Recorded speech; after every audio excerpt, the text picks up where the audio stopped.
Berdoa kita kepada Allah, semoga hidayah itu tidak putus-putusnya diturunkan oleh Allah kepada kita sampai akhir hayat kita nanti. Amin. Amin ya rabbal alamin. Allahumma sholli ala sayyidina Muhammad wa ala ali sayyidina Muhammad. Sama-sama kita sampaikan kepada Nabi besar Muhammad sallallahu alaihi wasallam. Berdoa kita kepada Allah, semoga kita senantiasa dimasukkan dan digolongkan kepada orang-orang yang selalu berselawat kepada Muhammad Rasulullah sallallahu alaihi wasallam. Hanya dengan berselawatlah kita bisa mendapatkan suatu pertolongan yang sangat mulia oleh Nabi Muhammad di hari akhirat nanti. Bapak-bapak sidang Jumat rahimakumullah.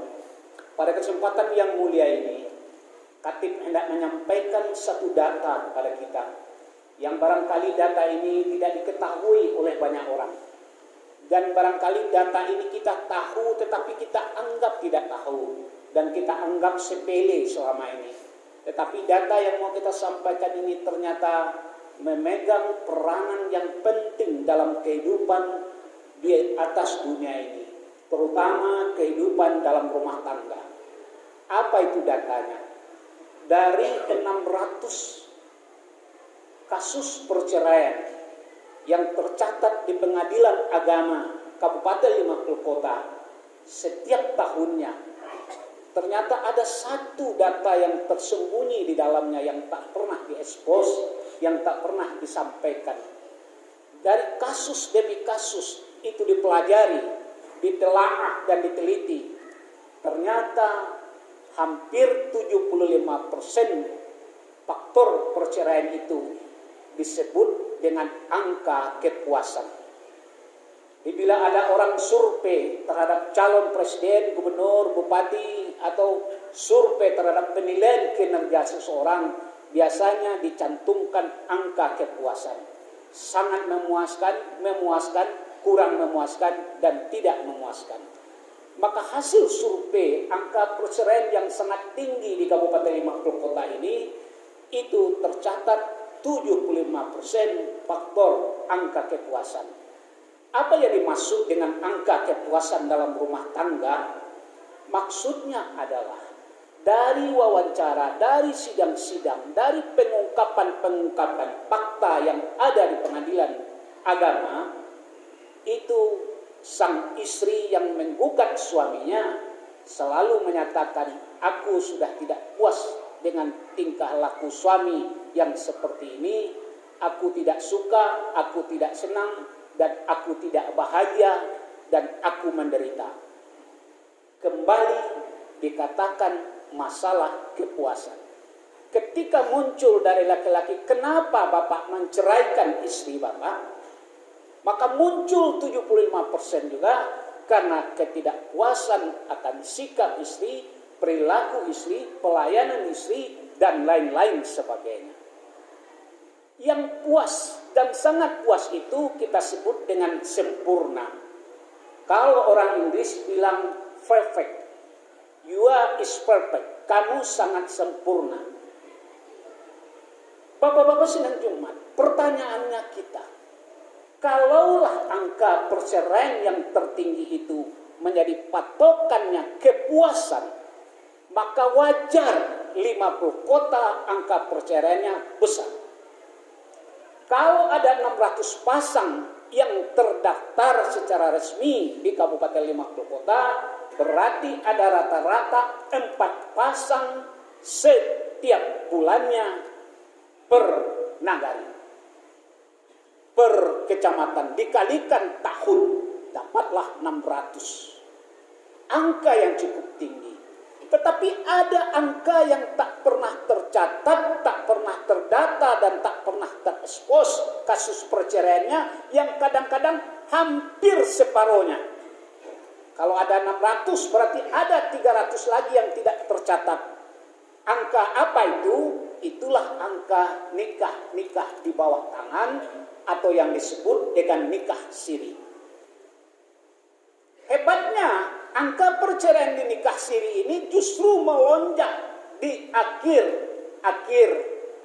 perayaan Hari Raya Idul Fitri.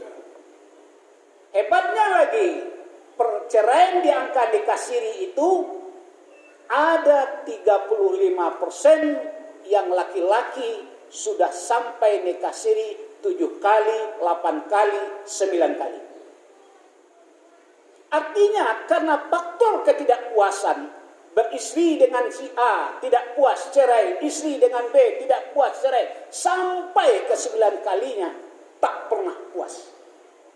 Kenapa tidak pernah puas? Karena dia selalu mencari kesempurnaan. Bapak-bapak sedang Jumat, saya mau ajak kita berpikir sejenak. Pertanyaan kita yang pertama, adakah kita yang sempurna di dunia ini?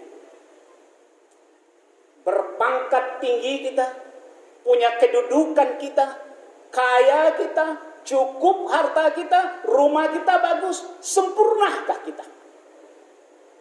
Atau sebaliknya, miskin dia, kekurangan dia, tinggal di gubuk reot dia, makan apa adanya, apakah dia tidak sempurna? Atau kita nilai orang yang tidak sempurna?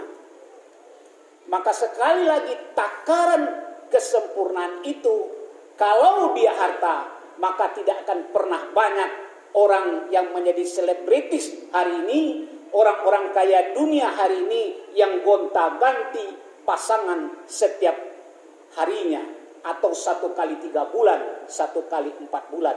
Kalau standar kesempurnaannya itu harta. Kalau standar kesempurnaan itu adalah miskin, tidak sempurna karena miskin, maka malanglah orang-orang yang diciptakan Allah dalam garis-garis kemiskinan. Tetapi bapak-bapak sedang Jumat, kalau kita berpatokan hidup mencari kesempurnaan, kita tidak akan pernah bahagia. Harta tidak akan pernah mendatangkan kebahagiaan. Kalau yang kita pikir dengan harta, kita akan sempurna. Jabatan yang tinggi tidak akan pernah mendatangkan kebahagiaan. Kalau kita berpikir dengan jabatan tinggi, kita akan menjadi orang sempurna. Karena sisi kita diciptakan oleh Allah itu betul-betul sempurna kita diciptakan. Sempurnanya kita itu karena ada kurangnya kita. Karena ada lemahnya kita. Karena ada ketidakcukupan kita. Disitulah hebatnya kehidupan. Ketika si istri tidak sempurna, kapan dia bisa menjadi sempurna di samping seorang suami? Ketika suami melengkapi kekurangan sempurnaan istri. Ketika suami tidak sempurna, banyak kekurangannya.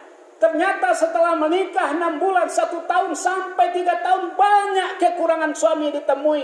Muncul sifat-sifat kurang sempurnanya. Kapan dia menjadi sempurna? Ketika istri ridho dan ikhlas serta melengkapi kekurang sempurnaan suami. Maka itulah kata-kata yang paling sakral dalam suatu pernikahan. Apa itu? Aku nikahkan engkau dengan anakku yang bernama ini. Jadi aku nikahkan, kasih tanda kutip nikahkan. Apa itu nikah? Bersatunya 2 insan. Terjalinnya jabatan hati 2 insan yang berbeda. Yang saling kekurangan, yang saling tidak sempurna. Aku menikah dia. Ketika dia menikah, maka disitulah lahir kesempurnaan. Bapak-bapak sedang Jumat. Mengerikan sekali apabila kasus perceraian semakin tinggi di Kabupaten 50 kota ini. Apa yang membuat kita ngeri? Yang menjadi korban pertama akibat perceraian itu bukan istri, bukan suami, tetapi adalah anak yang akan menjadi pewaris generasi muda.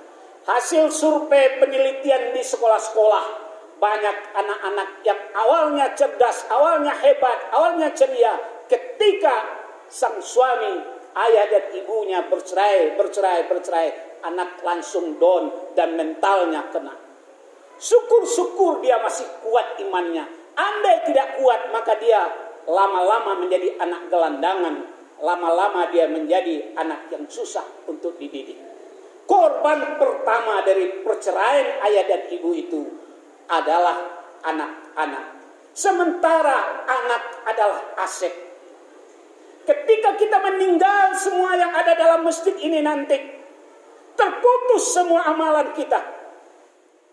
Beruntung kita mempunyai anak-anak yang soleh. Anak yang solehlah yang selalu bisa membela kita. Ketika malaikat mencambuk kita di kubur, mengazab kita di kubur, datang doa anak yang soleh, cambuknya terhenti. Datang kiriman sedekah pahala dari anak yang soleh, azabnya terhenti, malaikat terhenti mencambuk tubuh kita, mencambuk badan kita karena dosa-dosa kita di dunia. Maka anak adalah nilai yang tak terhingga, yang tak bisa dinilai dengan uang. Maka anak yang manakah yang harus kita tinggalkan? Bukanlah anak yang pintar main jet-jet, main TikTok, main HP, main game, tetapi adalah anak yang soleh, yang rajin ke masjid, yang sholat, yang mengaji. Bapak-bapak sidang Jumat, saya mau sampaikan, kita ini 50 tahun, 80 tahun, kita adalah anak. Anak dari ibu kita yang sudah meninggal 40 tahun yang lalu. Anak dari ayah kita yang sudah meninggal 10 tahun yang lalu. Atau macam-macam tahunnya, kita tetap anak. Pertanyaan kita, adakah kita memberikan aliran surga? Adakah kita selalu menyampaikan doa-doa untuk ayah yang sudah terbaring dalam tanah, yang sudah tinggal tulang belulang? Adakah kita selalu mendoakan ibu? Adakah kita berkirim sedekah? Adakah berkirim infak, membantu anak yatim, orang-orang miskin, untuk ibu, untuk ayah kita? Kenapa kita pelit? Bayangkan Anda kita meninggal dalam dosa yang banyak, tak ada kiriman dari anak di atas dunia ini, maka kita akan menjadi orang-orang yang malang, bapak-bapak sidang Jumat. Tak ada kiriman dari anak. Karena anak tak pernah ingat kepada kita. Anak tak pernah berkirim sedekah, tak pernah berkirim doa. Anak tidak pernah berkorban untuk kita. Besok hari Sabtu kita akan merayakan Hari Raya Idul Adha. Ada 15 ekor kabarnya sapi akan kita sembelih. Adakah kita ikut untuk orang tua kita? Adakah kita ikut agak sedikit saja? Oh, tak kuat sapi, ada yang di bawahnya. Tak kuat itu ada kambing lagi. Tak kuat ada yang di bawahnya lagi. Berkorban sesuai dengan kemampuan kita. Orang tua kita menunggu titipan-titipan kita. Orang tua kita menunggu korban-korban kita, sedekah-sedekah kita yang akan membuat dia lapang. Jujur kita ini tidak bisa apa-apa tanpa ayah dan ibu yang telah membesarkan dan mendidik kita. Jujur kita ini tidak siapa-siapa tanpa mereka. Kenapa pelit? Kenapa terlalu banyak perhitungan? Kita pun sekarang punya anak, tidak pernah perhitungan kepada anak. Kita punya anak yang tersayang, tercinta, berapapun diminta, kita juga tidak pernah perhitungan. Mau beli ini kita kasih, mau kirim uang ini kita kasih. Kita tidak pelit. Supaya anak kita jadi anak soleh, anak berguna. Pertanyaannya bapak-bapak, kita orang tahu, sering dengar tausiah, dengar ceramah, kok pelit uang 1.000 sedekah tiap hari. 5.000 dimasukkan atas nama ibuku Aminah, bapakku namanya Nasaruddin, dan seterusnya. Ingatlah orang tua kita, bayangkan orang tua kita yang berada di sana, yang berada di dalam kubur sana. Mungkin dia menunggu terus, wahai anakku, mana titipanmu, mana kirimanmu. Hanya anak-anak yang solehlah yang bisa mengirim. Maka untuk itu bapak-bapak sidang Jumat rahimakumullah, janganlah kita mencari yang sempurna dalam kehidupan ini. Ayah tidak akan pernah menjadi ayah sempurna apabila anaknya tidak mau melengkapi kekurangan ayahnya. Ibu tidak akan pernah menjadi ibu yang sempurna apabila anak tidak pernah melengkapi. Karena memang ada fakta satu sisi lain yang selalu bicara. Oh, saya tidak pedulilah sama ayah. Karena ketika saya baru lahir, dia sudah beristri. Kemudian beristri lagi, tidak pernah dikasih biaya, tidak pernah dikasih uang belanja, tidak pernah disekolahkan. Ada yang kayak gitu. Tak bisa kita pungkiri. Tetapi mestikah kita balas itu? Ketika dia tidak kasih nafkah mulai dari kecil, tidak disekolahkan, tidak dididik, meskipun kita balas? Maka sekali lagi kalau kita mencari ayah yang sempurna, maka tidak akan pernah ada balas jasa dari seorang anak kepada ayah. Ketika ibu kita hanya berpendidikan sekolah rakyat, SD, SMP, ilmunya kurang, cara mendidiknya kurang, mungkin bahasanya banyak yang tidak sopan, anak bilang, untuk apa ibu saya kasar? Untuk apa ibu saya tidak mengacuhkan saya? Malah pergi dengan suaminya, meninggalkan saya telantar. Jangan berpikir mencari ibu yang sempurna. Ibu yang sempurna apabila anak memaafkan dan meridhoi, itu adalah ibunya demi Allah. Ada anak yang sempurna ketika dia memaafkan dan meridhoi, itulah ayah titipan Allah. Kalaulah kita boleh berdoa dan doa kita dikabulkan bapak-bapak sidang Jumat, kita maunya lahir di perut ibu-ibu yang solehah. Kalaulah boleh doa kita kepada Allah, ya Allah lahirkan aku dari mani air mani bapak-bapak yang soleh. Aku tak mau lahir dari bapak-bapak yang tidak sholat, yang tak pernah ke masjid, yang tak pernah Jumat. Lahirkan dah aku dari bapak-bapak yang bisa jadi imam, jadi khatib, jadi ulama. Kalaulah boleh kita berdoa begitu, tentu kita beruntung semuanya. Tetapi tidak semua orang mendapatkan keberuntungan seperti itu. Banyak yang terlahir ketika ayahnya tak pernah sholat sampai dia meninggal. Banyak yang terlahir ibunya tak pernah sholat sampai dia meninggal. Lantaskah kita mengutuk keadaan karena ibu tidak sempurna, ayah tidak sempurna? Kita kalau mencari kesempurnaan, maka kesempurnaan itu akan hilang. Karena kita sendiri bukanlah orang yang sempurna. Suami bukan orang yang sempurna kalau tidak dilengkapi oleh istrinya. Istri tidak akan pernah menjadi sempurna di mata suami kalau suami tidak mau melengkapi istrinya. Di mana letaknya sempurna itu? Sempurna itu letaknya apabila terjadi perpaduan dua insan, saling melengkapi, saling mencukupi. Di mana letaknya sempurna itu? Ketika agama melengkapinya, ketika iman melengkapinya, ketika sholat melengkapinya, ketika Islam melengkapinya. Disitulah munculnya kesempurnaan itu bapak-bapak sidang Jumat. Agama yang membuat kita sempurna. Maka kalau mau mencari yang sempurna, dekati agama, pahami agama, jalankan agama, kita akan sempurna. Karena dalam agama semuanya ada, semuanya cukup. Zalikal kitabul la raiba fihi hudal lil muttaqin. Inilah kitab yang paling cukup, yang paling sempurna. Jangan ragu atas kitab yang kita pelajari. Iman yang membuat kita sempurna. Siapakah yang bisa mempertahankan rumah tangga ketika ketemu suaminya begini? Hanya istri yang solehah, istri yang beriman. Siapakah yang bisa mempertahankan rumah tangga? Suami yang mana? Suami yang beriman. Makanya dulu orang zaman jahiliyah saling bunuh-membunuh, saling hantam-menghantam karena tidak ada iman di sana, karena tidak ada Islam di sana. Maka ketika Nabi Muhammad lahir menyempurnakan Islam, menyempurnakan agama, disitulah letaknya sempurna kita, bapak-bapak sidang Jumat. Hari ini kita harus waspada dan hati-hati. Apa yang harus kita waspadai? Jahiliyah sudah mulai masuk ke negara kita. Yang kita harus hati-hati, diadu domba antara satu golongan dengan golongan lain. organisasi ini dengan organisasi lain, bisa saja NU dengan Muhammadiyah dengan ini, dan dimasuki itu. Kalau kita berpikir seperti tadi, kitalah yang paling sempurna, maka kita akan terjadi keributan dan perang saudara.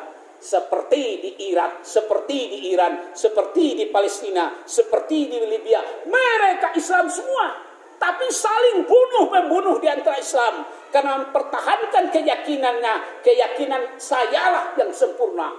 Aliran sayalah yang sempurna. Ajaran sayalah yang sempurna. Itu tidak sempurna, itu tidak sempurna.